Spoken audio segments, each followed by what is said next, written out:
Well, it looks like it's clear now.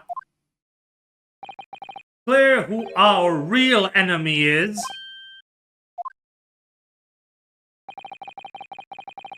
It was decided that Miss Brett was not involved, so I let her go. The testimonies of the last two witnesses were completely worthless, however. Well, even so. On the day in question, the lady was wearing the same outfit as she is today. As you can see, there is nowhere about her person which she could conceal a firearm. I would think she could hide a gun almost anywhere in that outfit if she wanted to. Unless and until the precise location where the witness is to have hidden a weapon can be shown, this is moot. There are no pockets in my outfit. I have nowhere to hide a gun.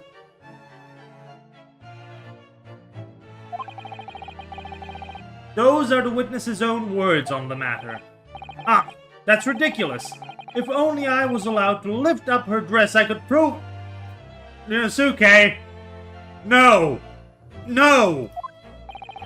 Don't think about doing anything rash, Yunosuke. But I didn't fire the gun I picked up. There must have been another gun there that day. You're right about that. Which means this lady was hiding a gun somewhere. Yes, that's what I have to prove now. Yes, that's what we have to prove now. And to do so, we'll need to pull her testimony apart. Oh, a sly smile. The defense may now cross-examine the witness. Oh, yes, yes, Your Excellency. Cross-examination? Yes! After 2 p.m., in fact. That's really quite a late luncheon, isn't it? Objection! You don't keep up with the latest fashions from Britain, do you? Late luncheons are en vogue, isn't that right? No. A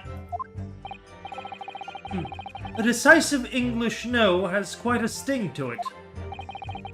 The gentlewoman is currently working in the victim's research laboratory, it seems. So it was apparently a daily occurrence that they would lunch together. But on the day in question, the victim had another appointment at the clinic first. Yes, which we can prove from the medical report card that was submitted as evidence earlier. That's right. Miss Brett and the victim went to lunch following the victim's treatment, which is why it was so late. Yes, that all makes perfect sense. Such wonderful logic! What a shining example of English intelligence this gentlewoman is! Oh, go search the world and search the sea, then come you home and sing with me. There's no such rose and no such pearl as a bright and beautiful English girl. So you both arrived at the restaurant. What happened next?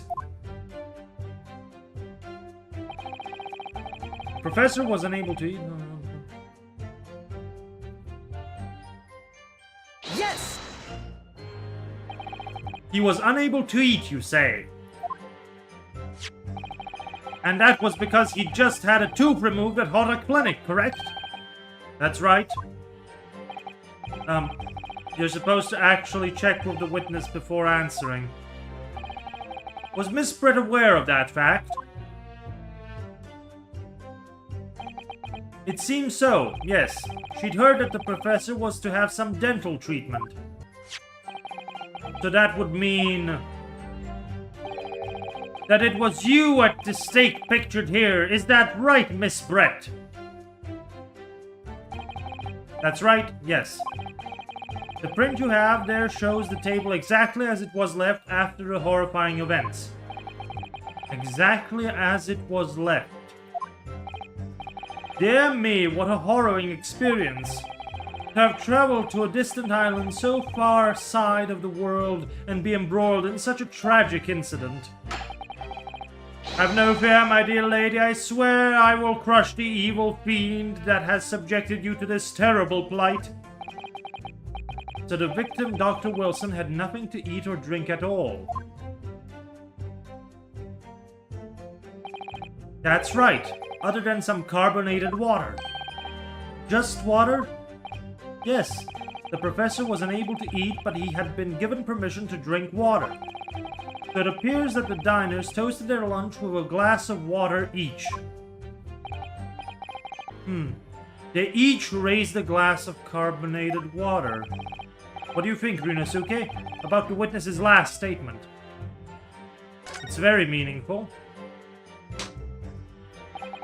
That last statement of yours, Miss Brett, has a profound bearing on this case. Well, well, how fascinating. Do tell us, what is this profound bearing,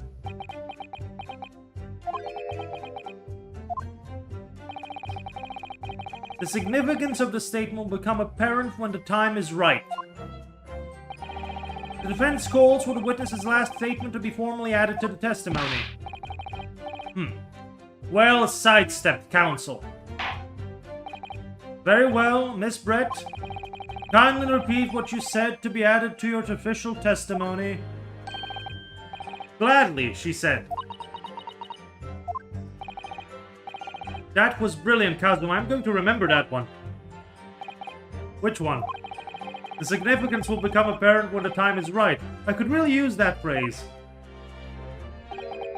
I'd hope there are some more useful tips you're picking up from this experience than that, Ryunosuke. I ordered a beefsteak for myself and the professor, and I said cheers over a glass of carbonated water. I mean, I hope this is it. Yes!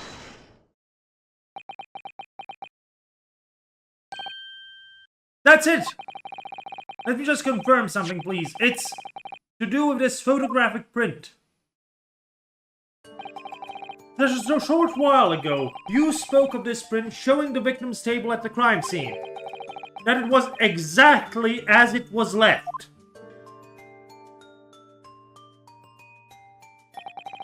That is correct, the lady says. Well, it's very odd. Very odd. Dear me, what odd is the defense's inability to express itself? Ryunosuke, what is it about the print that looks odd to you? Well, obviously, it's the cheers. The cheers?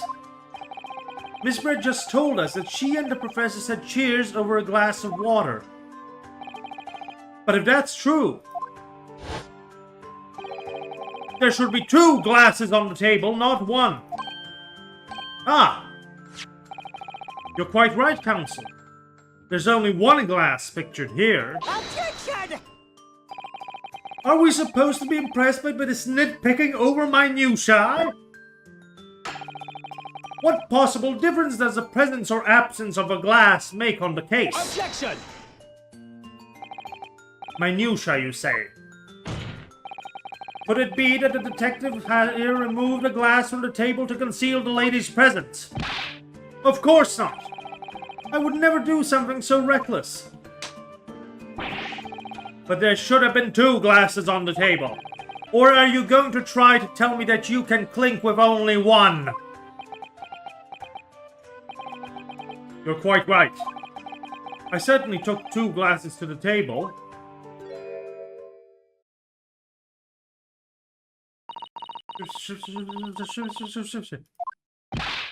Inspector, what did the lady say? It would seem that it was Miss Brett who took the glass from the table. What? It was all so terrifying, everything that happened. I panicked and thought I should try to hide the fact that I'd been there at all, she's saying. Good gracious!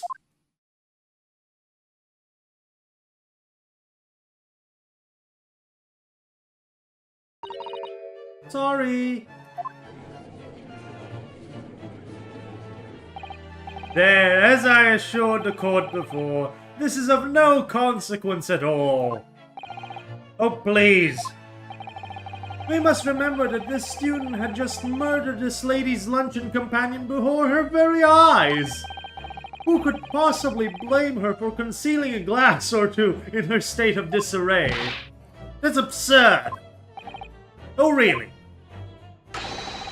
So, do we take it that you are now going to accuse this vulnerable, young, and beautiful woman of mischief?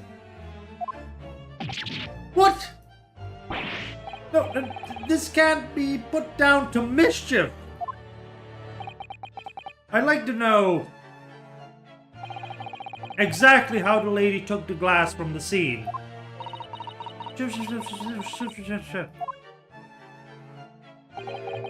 It would seem that she slipped it into a small handbag she was carrying.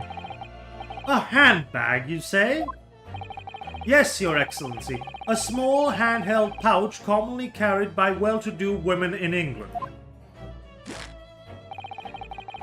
So the beautiful lady had very graciously explained how and why she removed the glass from the scene now. However, the fact remains that this glass has absolutely no bearing on the case.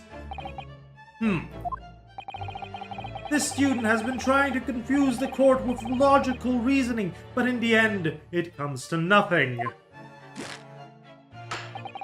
No more pretentious accusations. You have wasted enough time already.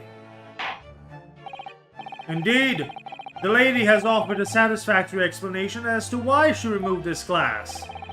I think henceforth we can consider the matter to have no bearing on the case. Counsel for the defense, are you in agreement? Well, I don't know, really. If you want to pursue the matter further, you're going to need to show that this has some deeper significance. Yes, you're right. So she stuck the glass away in the handbag. If there's a deeper significance there, it's the handbag. Wait! The lady put the glass in her handbag, you say? Yes, do try to keep up. It's already been explained to the court that all English gentlewomen carry handbags for small items. Let me see. A little while ago, Miss Brett stated the following. There are no pockets in my outfit. I have nowhere to hide a gun. But what she forgot to mention was her handbag, in which it would be perfectly possible to conceal a gun. You're right! Well done, partner. I had a feeling you'd pick up on that one, too. What are you insinuating, you vile blackguard? It's really very simple.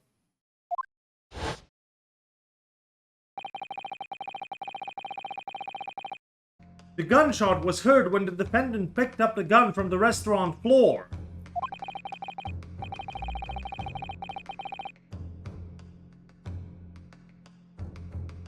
As he didn't fire the gun, we can deduce there must have been another firearm at the scene. The true murder weapon, if you will. You can't seriously be suggesting, Inspector Hosonaga. Yes?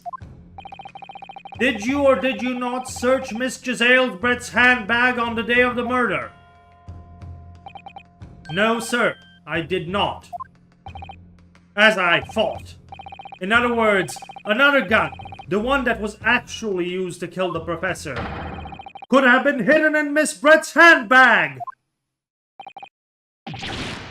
No! Oh. Order, order, order. What is the meaning of this, Inspector?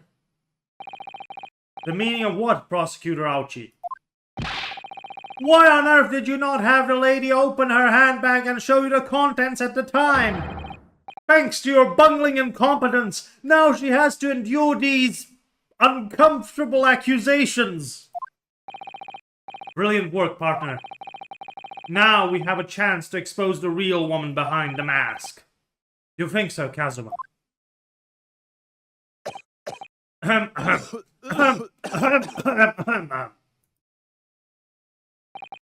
Well, what a sorry situation. Clearly you have no faith in the police. As I said, I did not search the lady's handbag after the shooting.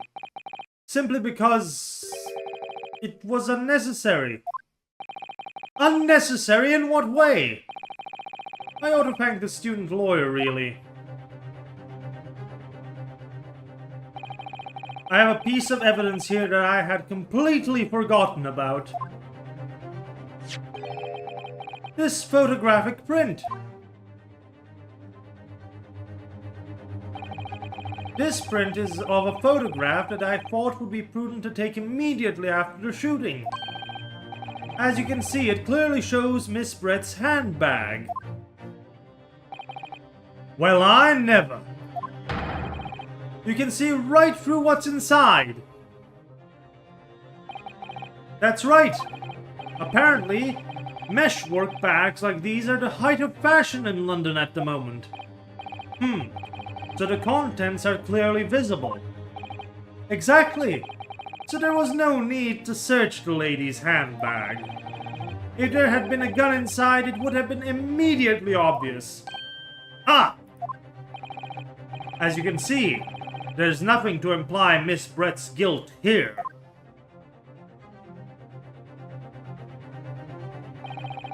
Thank you for helping prove that, Naruhodo-san. Ah!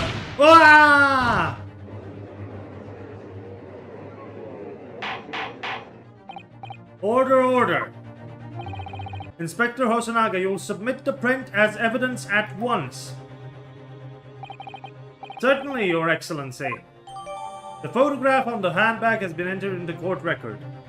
A photograph taken by Hosonaga-san after the incident occurred shows Miss Brett's handbag on a chair by the victim's table. I think you've had long enough to cross-examine the witness, counsel.